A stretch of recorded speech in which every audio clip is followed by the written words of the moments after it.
अच्छा जी। तो उसके बाद हम लोगों ने एंडोथर्मिक रिएक्शन जो है वो स्टार्ट किया था। Endothermic the reactions which absorbs heat energy, ठीक है, फ्रॉम द सराउंडिंग्स। तो जिस बर्तन में ये रिएक्शन होगा वो बर्तन आपका कोल्ड हो जाएगा, टेम्परेचर ड्रॉप करेगा, और इसकी एनर्जी प्रोफाइल डायग्राम हमने बनाई थी कि रिएक्टेंट नीचे और प्रोडक्ट ऊपर होते हैं जी। ठीक है। अब अगली चीज जो हम लोग करने जा रहे हैं, that is my dear the examples of endothermic reactions. Examples of endothermic reactions. सबसे पहली जो इसकी एग्जांपल है my dear students, that is the photosynthesis. ठीक है जी। फोटोसिंथेसिस आपको पता ही है, ग्रीन प्लांट्स जो हैं उनके अंदर ये प्रोसेस होता है जी, फोटोसिंथेसिस। फोटोसिंथेसिस में क्या होता है, green plants they take the carbon dioxide from the air, the water from the soil, and in the green chlorophyll, in the presence of sunlight, sunlight से हीट एनर्जी जो है वो एब्सॉर्ब करके उसको चेंज कर देते हैं ग्लूकोज में, C6H12O6 प्लस 6O2। तो इस प्रोसेस को हम कहते हैं फोटोसिंथेसिस। तो फोटोसिंथेसिस में क्या चीज एब्सॉर्ब हो रही है, ये सनलाइट एब्सॉर्ब हो रही है बच्चों। तो सनलाइट के अंदर जो हीट है वो केमिकल एनर्जी में जो है वो चेंज हो रही है जी। ठीक है। तो light energy is converted into the chemical energy. ठीक है। तो वो लाइट के अंदर हीट भी होती है, तो एनर्जी एब्सॉर्ब हो रही है, so that is why it's the endothermic reaction. दूसरी जो इसकी एग्जांपल है, आप लोगों ने ऐसी ग्लासेस देखी होंगी, लोगों ने एनके पहनी होती हैं कि धूप में जाते हैं तो वो उनके जो शीशे हैं वो ब्राउन या ब्लैक कलर के हो जाते हैं। ठीक है। और जब वो दोबारा से जो है वो अंधेरे में आते हैं तो उनकी वो जो ऐनक है वो दोबारा से व्हाइट कलर की कलरलेस हो जाते हैं शीशे में। ठीक है जी। तो वो क्यों ऐसा होता है, उनकी जो ग्लासेस होती हैं उसके अंदर एक मटेरियल होता है जिसको कहते हैं सिल्वर क्लोराइड। सिल्वर क्लोराइड जो है वो कलरलेस होता है। ठीक है। उसका कोई कलर नहीं होता। जब अंधेरे में है तो वो कलरलेस है, वो शीशा लग रहा है कि व्हाइट है जी। लेकिन जैसे ही धूप में जाते हैं तो वो सिल्वर क्लोराइड जो है वो टूट जाता है, टूट के उससे सिल्वर बनता है जी। ठीक है जी। अब वो जब सिल्वर बनेगा तो सिल्वर की वजह से वो पूरी जो लेयर है वो ब्राउन या ब्लैक कलर की हो जाएगी, और आपको उस बंदे की जो ऐनक है वो ब्राउन या ब्लैक कलर की जो है वो नजर आएगी। तो that is also my dear one of the example of endothermic, कि सूरज की रोशनी एब्जॉर्ब करके एनर्जी एब्जॉर्ब करके जो है उसकी स्प्लिटिंग होती है। तो उसको लिख लें। दूसरी इसकी एग्जांपल है splitting of silver chloride into silver on exposure of sunlight in photochromic glasses. ठीक है जी। अच्छा जी। थर्ड जो इसकी एग्जांपल होती है मेरे बच्चों, एंडोथर्मिक रिएक्शन की, आप लोगों ने अमोनियम के सॉल्ट्स के बारे में सुना होगा। अमोनियम के जितने भी सॉल्ट्स होते हैं उनको पानी में अगर डिसॉल्व करें तो वो बर्तन ठंडा हो जाता है, वो भी हीट एनर्जी को एब्सॉर्ब करते हैं। तो that is also the endothermic reaction. ठीक है जी। तो इसको लिखने solubility of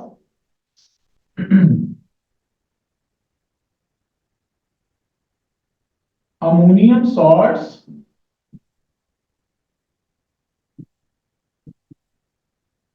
in water, so that is the endothermic process. Fourth इसका एक रिएक्शन होता है, that is the decomposition reaction. Decomposition होता है मेरे बच्चों, कोई एक कंपाउंड है वो टूट के और उससे दो उसके टुकड़े हो जाते हैं। ये नॉर्मली कार्बोनेट्स में होता है, लाइक कैल्शियम कार्बोनेट है। सपोज करें कि इसको हम लोग जब हीट करते हैं तो व्हाट वुड हैपन, ये जो कार्बोनेट है ये टूट जाता है, टूट के इसमें से कार्बन डाइऑक्साइड बाहर निकल जाती है, बाकी एक ऑक्सीजन बचती है, वो कैल्शियम के साथ जो है वो जुड़ जाएगी। तो ये कंपाउंड टूट के दो टुकड़े हो गए हैं, so that is the decomposition. इसी तरीके से मेरे बच्चों आपके पास जो है, सपोज करें ये कैल्शियम नाइट्रेट है, इसको अगर आप लोग हीट करते हैं तो व्हाट वुड हैपन, ये नाइट्रेट ब्रेक करता है। ठीक है, जब कोई चीज डीकंपोज होती है ना तो उसका जो ये एनाइन होता है वो ब्रेक करता है, ये ज़हन में रखो, ये बॉन्ड नहीं ब्रेक करता, ये मत सोचना कभी भी। कैल्शियम और कार्बोनेट का बॉन्ड नहीं टूट रहा, कैल्शियम और नाइट्रेट का बॉन्ड नहीं टूट रहा, बल्कि ये जो एनाइन है, नेगेटिव आयन है, ये टूट रहा होता है। तो नाइट्रेट जब टूटता है तो इससे NO2 बनती है, साथ ऑक्सीजन बनती है, और इसके साथ ऑक्सीजन बेचारे के साथ लगा रह जाता है, कैल्शियम ऑक्साइड NO2 और O2 बनती है। ठीक है जी, इसको बैलेंस वगैरह जो है वो आप कर लीजिएगा। So these reactions require heat energy to complete. तो इसीलिए मेरे बच्चों डीकंपोजिशन जो रिएक्शंस होते हैं they are also endothermic because you have to supply the energy to them. Okay, उसके बाद मेरे प्यारे बच्चों the next one that is the change of state. अगर एक चीज जो है वो सॉलिड है, सॉलिड को तुम लोगों ने लिक्विड में चेंज करना है, बर्फ को पानी बनाना है, क्या करोगे, हीट करना शुरू कर दोगे, तो वो हीट को क्या करेगा, एब्जॉर्ब करेगा, एब्जॉर्ब हीट। ठीक है जी, इसी तरीके से लिक्विड चीज को तुम लोग गैस बनाना चाहते हो मेरे बच्चों, तो it is also going to absorb heat, तो ये भी हीट को जो है वो एब्जॉर्ब करेगा। ठीक है, तो that is also the endothermic reaction. ठीक है,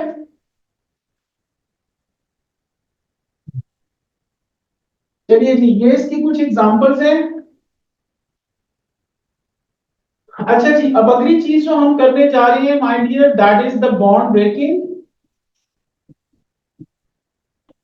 एंड बॉन्ड मेकिंग।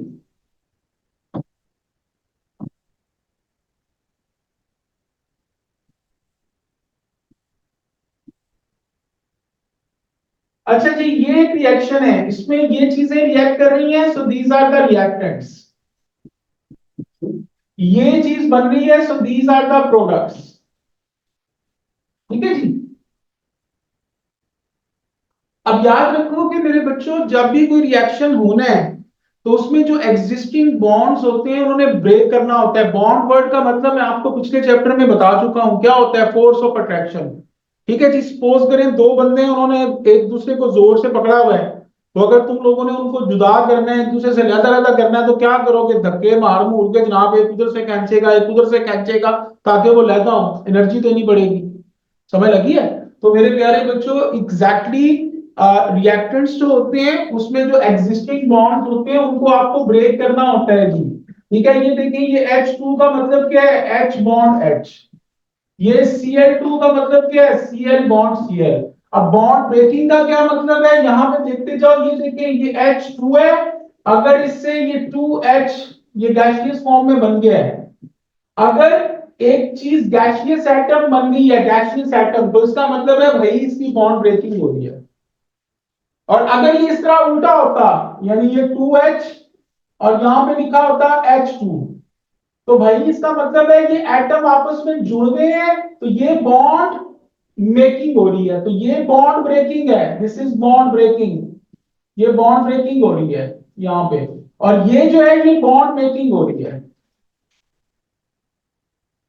यानी अगर एक मॉलिक्यूल से एटम बने तो वो बॉन्ड ब्रेकिंग है, और अगर एक एटम, यानी एक एटम नहीं, अगर एटम से मॉलिक्यूल बने तो वो बॉन्ड मेकिंग होती है। तो you should keep this thing in your mind कि यहाँ पे मॉलिक्यूल से एटम बन रहे हैं, यहाँ पे एटम से मॉलिक्यूल बन रहा है, तो मॉलिक्यूल से एटम बन रहा हो तो वो बॉन्ड ब्रेकिंग है, अगर एटम से मॉलिक्यूल बन रहा हो तो वो बॉन्ड ब्रेकिंग है। समझ आती है बात की?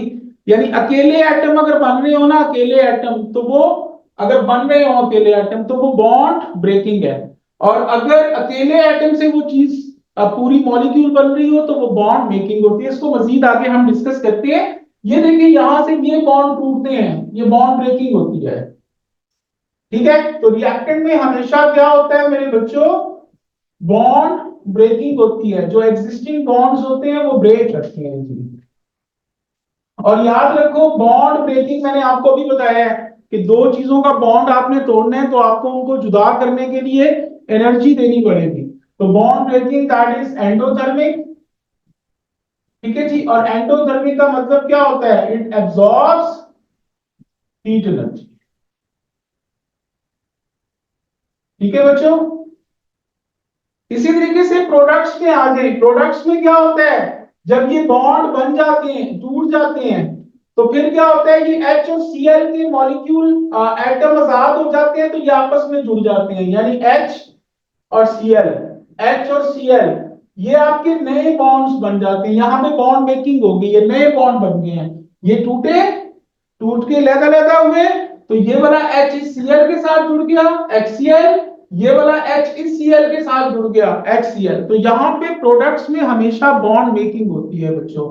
तो this is my dear students bond making.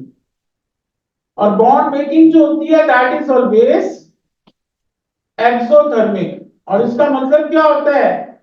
Exothermic mean it releases heat energy. यहां तक क्लियर हो गया?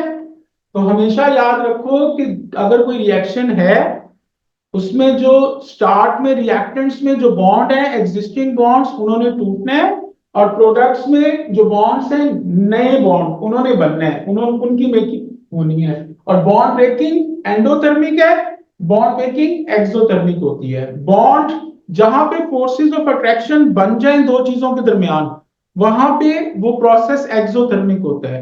और जहां पे दो चीजों को जनाब एक दूसरे से जुदा करना है जनाब, तोड़ के उनको लहदा लहदा करना है, तो वो भाई उनको हीट देनी पड़ेगी ताकि लहदा हो सके। ठीक है जी। अब यहां पे मैं दो चीजें सपोज कर रहा हूं। पहली चीज, अगर सपोज करें कि आपकी जो बॉन्ड ब्रेकिंग है, ये मैं बी बी लिख रहा हूं, इसका मतलब बॉन्ड ब्रेकिंग है, और बॉन्ड मेकिंग को मैं बीएम लिख दूंगा, इसको लिख लो साइड पे। यानी बी बी का मतलब क्या होगा? Bond breaking. और बी एम का मतलब क्या होगा? Bond making. ठीक है। तो ये मैं पूरा वर्ड नहीं बार बार लिखूंगा, ये वर्ड यूज कर रहा हूं। सपोज करो तुम लोगों के पास कोई रिएक्शन है, उसमें बॉन्ड ब्रेकिंग जो है वो ग्रेटर है देन बॉन्ड मेकिंग, तो व्हाट यू थिंक वो ओवरऑल रिएक्शन क्या हो जाएगा? यानी एक रिएक्शन है, उसमें बॉन्ड ब्रेकिंग में जो हीट एब्जॉर्ब हुई है वो ज्यादा है, और बॉन्ड मेकिंग में जो हीट बाहर निकली है वो कम है, तो वो ओवरऑल एंडोथर्मिक। ओवरऑल रिएक्शन क्या हो जाएगा? एंडोथर्मिक। क्यों? क्योंकि बॉन्ड ब्रेकिंग ग्रेटर है। ये देखें जी, ये मगरमच्छ का मुंह जब खुला हो तो उस तरफ वाली चीज बड़ी होती है, तो ये मगरमच्छ का मुंह इधर को खुला हुआ है, तो इसका मतलब है ये चीज बड़ी है, ये छोटी है। तो भाई बॉन्ड ब्रेकिंग ग्रेटर है, तो बॉन्ड ब्रेकिंग क्या होती है? एंडोथर्मिक। ठीक है। बॉन्ड मेकिंग एक्सोथर्मिक है, तो ये ग्रेटर है, बॉन्ड ब्रेकिंग ग्रेटर है, तो आपका ओवरऑल पूरे का पूरा प्रोसेस ही एंडोथर्मिक हो जाएगा। और अगर ये पहली ऑप्शन है, अगर आपकी बॉन्ड ब्रेकिंग लेस है और बॉन्ड मेकिंग ग्रेटर है, तो क्या चीज अब इस दफा ग्रेटर आ रही है? बॉन्ड मेकिंग ग्रेटर आ रही है, तो भाई ओवरऑल प्रोसेस क्या बन जाएगा? एक्सोथर्मिक। ठीक है जी। So bond breaking and bond making. Bond breaking, if it is greater than the bond making, the overall process would be endothermic. And if the bond making is greater than the bond breaking, the overall process that is exothermic. अब paper में इसका question आता है और उसका answer कैसे लिखते हैं वो मैं आप लोगों को बता रहा हूं। Can I rub this one?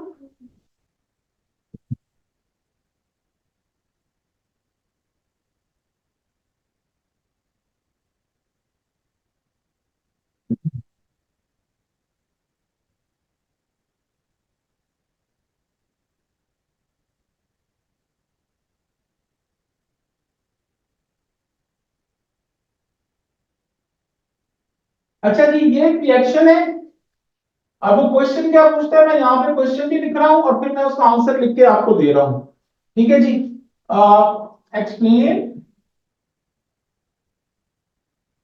In terms of bond breaking and bond making while the above reaction is exothermic। ठीक है जी, ये आप लोगों का क्वेश्चन है। दोबारा से सुन लो क्वेश्चन क्या है, उसके बाद मैं इसको एक्सप्लेन कर रहा हूं। क्वेश्चन पूछ रहा है explain in terms of bond breaking and bond making why the above reaction is exothermic. ये वाला जो रिएक्शन है इसकी डेल्टा एच नेगेटिव है, तो नेगेटिव का मतलब एक्सोथर्मिक है, तो ये रिएक्शन एक्सोथर्मिक क्यों है। ठीक है, अब इसकी मेरे बच्चों एक मैं लैंग्वेज लिख रहा हूं, आपने यही लैंग्वेज जो है वो लिखनी है, this is the proper language. ठीक है, पहली लाइन तुम लोगों ने, अगर एक्सोथर्मिक रिएक्शन होगा जिसकी डेल्टा एच नेगेटिव है, और अगर एंडोथर्मिक रिएक्शन होगा जिसकी डेल्टा एच पॉजिटिव है, तो दोनों के लिए क्या लैंग्वेज लिखनी है, पहली लाइन दोनों में सेम लिखनी है। और वो क्या लिखनी है कि बॉन्ड ब्रेकिंग एंडोथर्मिक होती है और बॉन्ड मेकिंग एक्सोथर्मिक होती है। ये लिख दें, बॉन्ड ब्रेकिंग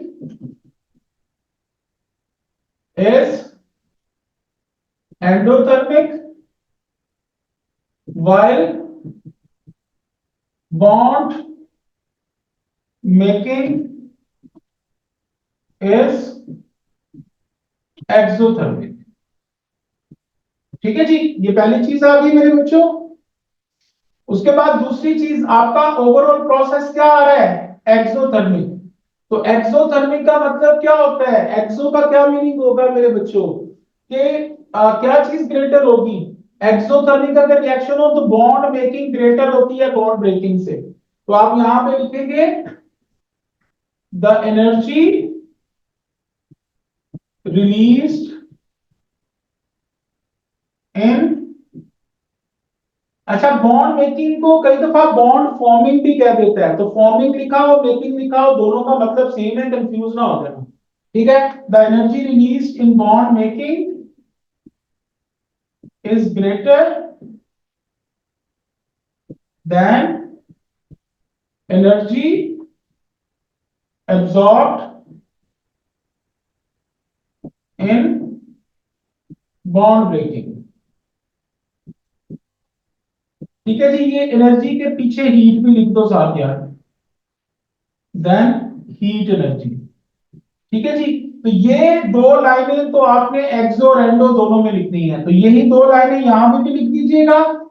और उसके बाद फर्क क्या आ जाएगा इसमें, the heat energy absorb in bond breaking is greater than heat energy released in bond making। ठीक है बच्चों, यहां तक क्लियर हो गया। तो अगर एक्सोथर्मिक रिएक्शन होगा जिसकी डेल्टा एच नेगेटिव होगी तो उसमें ये लैंग्वेज लिखनी है, यानी ये लाइन लिख के पहले वाली, the heat energy released in bond making is greater than heat energy absorbed in bond breaking. और अगर एंडोथर्मिक रिएक्शन होगा तो उसमें ये पहले वाली दो लाइनें पहले लिख देनी है, फिर लिख के और क्या लिखना है, the heat energy absorbed in bond breaking is greater than heat energy released in bond making. समझ लगी है सबको। अच्छा जी, अब मैं यहाँ पे डिफरेंट रिएक्शंस लिख रहा हूँ, आप लोगों ने मुझे बताना है कि यहाँ पे बॉन्ड ब्रेकिंग हो रही है कि बॉन्ड मेकिंग हो रही है जी, बताइए इस रिएक्शन में क्या हो रहा है, बॉन्ड ब्रेकिंग हो रही है क्योंकि एटम बन रहे हैं, सिंगल एटम बन रहा है, तो ये बॉन्ड ब्रेकिंग है। बॉन्ड ब्रेकिंग क्या होती है, endothermic, so this is the endothermic process. समझ लगी है। अच्छा जी, अब यहां पे देखें,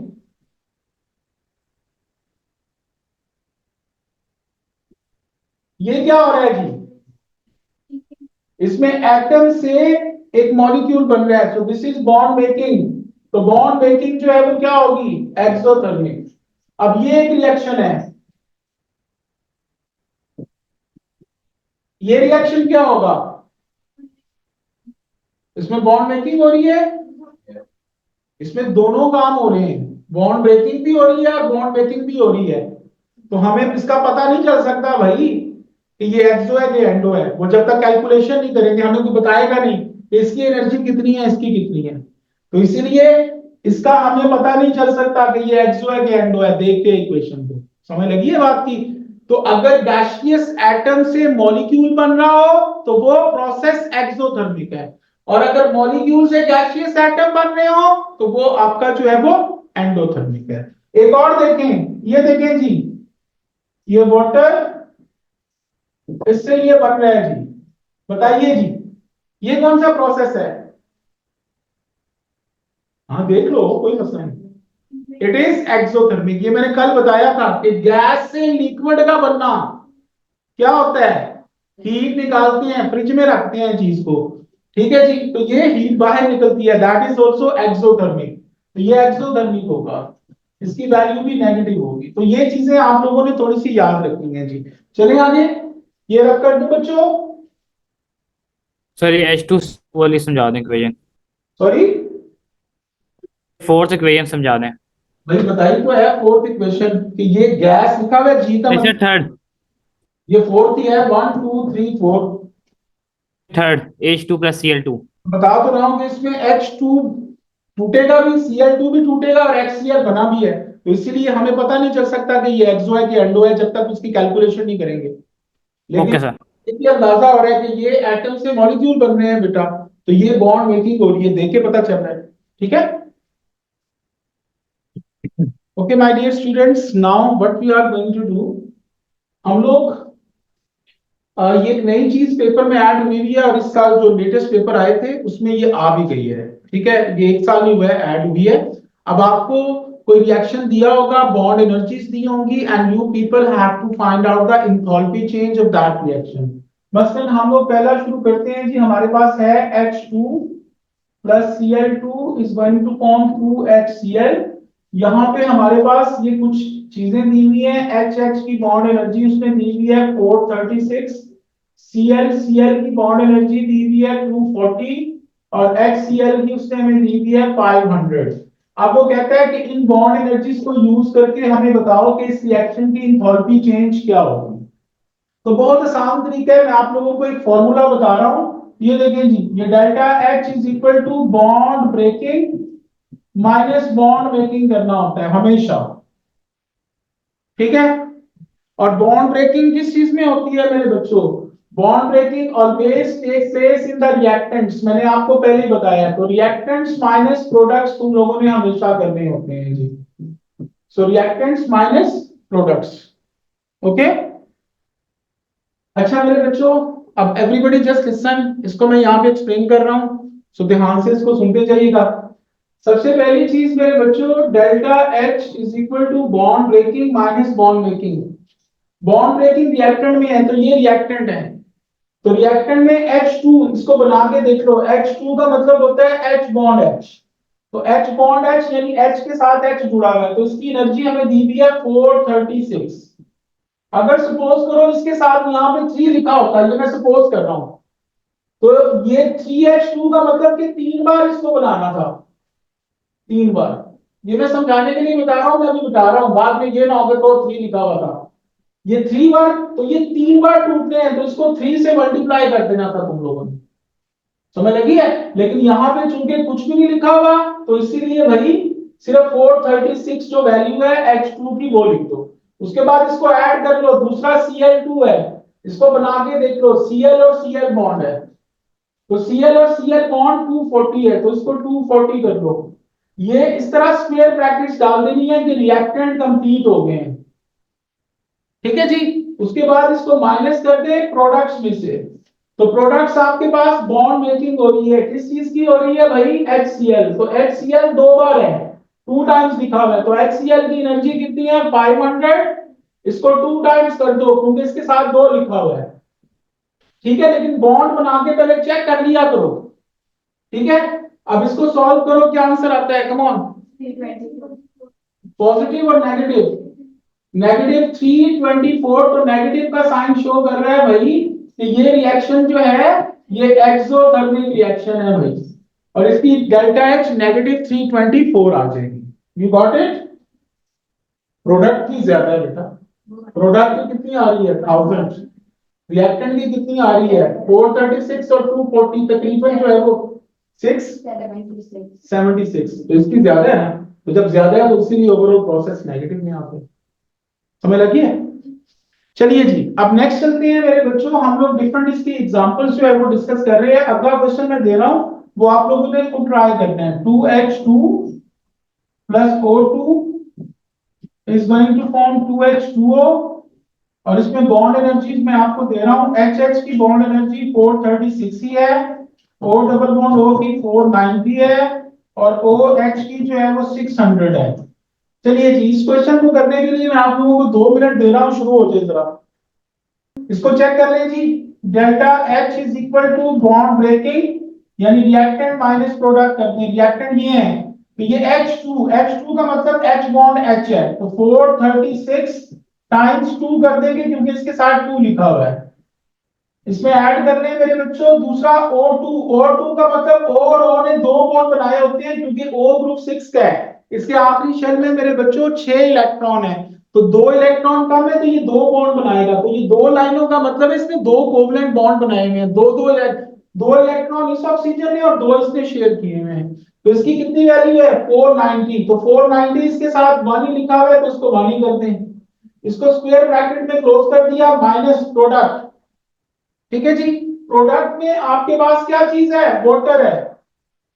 ठीक है जी, ये वाटर है। तो मेरे बच्चों वाटर का स्ट्रक्चर ये बना होता है HOH, पानी 2 बार है तो 2 बार इसको बना लें HOH। ठीक है जी, अब इसको कर ले। इसमें कितने OH बॉन्ड है, ये एक OH बॉन्ड है, ये 2 है, ये 3 है और ये 4 है, तो 4 OH बॉन्ड आ रहे हैं।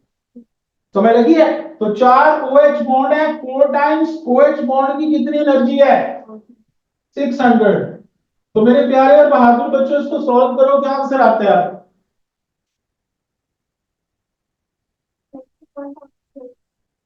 -1